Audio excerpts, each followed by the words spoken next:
The Warriors beat the Grizzlies and now advance through the play-in tournament into the first round of the playoffs, where they'll take on the Houston Rockets. Stephen Curry was fighting through a bad thumb, while Jimmy Butler was fighting through a bad thigh.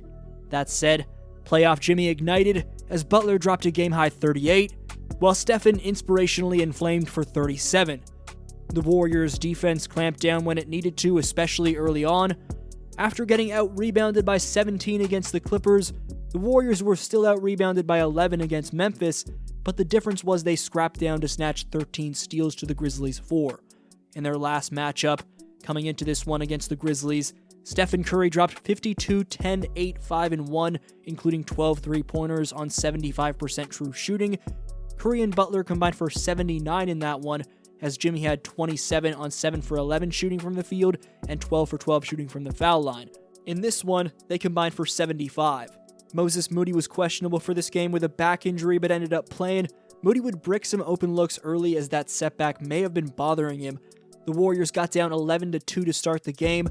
From there, Draymond Green's energy picked up defensively, and while the Warriors were missing open shots early in the first frame, they resembled the better defensive team to start the outing.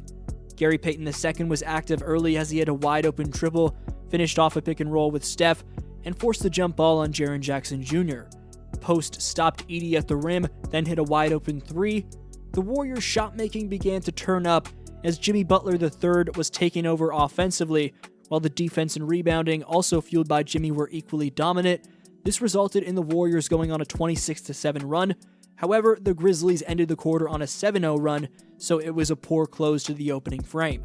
Green blocked Jackson Jr. to start the second quarter before Jimmy drew foul shots, and Jimmy kept asserting his will on the game on both ends of the floor. This was playoff Jimmy we were looking at, as his aggression, strength, soft touch, and straight-up beastly dominance was an intimidation factor. Steve Kerr opted to go with Guy Santos instead of Jonathan Kuminga, and Santos was active on the glass, had a beastly and one, and sparked a massive Warrior run.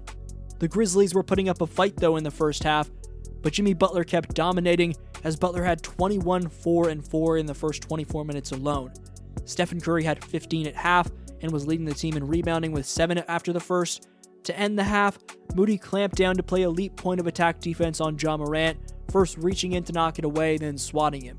To open the third frame, the Grizzlies were playing through Edie, but the Warriors were doing a great job at sending late double teams to Zach, and they forced some turnovers. However, the Grizzlies would cut the lead down to 4 in the early third, but a timely blitz from Jimmy led to a coast-to-coast attack to force a Grizzlies timeout. After the lead was cut down to 3, GP2 hit a massive 3. After an and one from Ja Morant, Morant twisted his ankle and he had to leave the game, but he would take some painkillers and return to the game. In the final 5 minutes when the game was within 5 points, Curry came through in the clutch time after the next with key daggers when the game was in the balance. With 5.4 seconds left, the Warriors forced a 5-second violation on the Grizzlies out of a Memphis timeout, also displaying how their execution was flawless down the stretch. The Dubs advanced to take on the second-seeded Houston Rockets, who I think they match up well with. Yes, Ime Udoka limited Curry to 3 points in the Warriors and Rockets last matchup, but Ime was also talking some trash to Steph at halftime, so I think 30 has something planned for the Rockets. Houston certainly has an athletic core, but the experience of the Warriors, I believe, will put the Dubs on top in this series. With 4 days of rest leading up to Sunday's Game 1, the Warriors veterans should be able to heal their injuries, making the Dubs even more dangerous.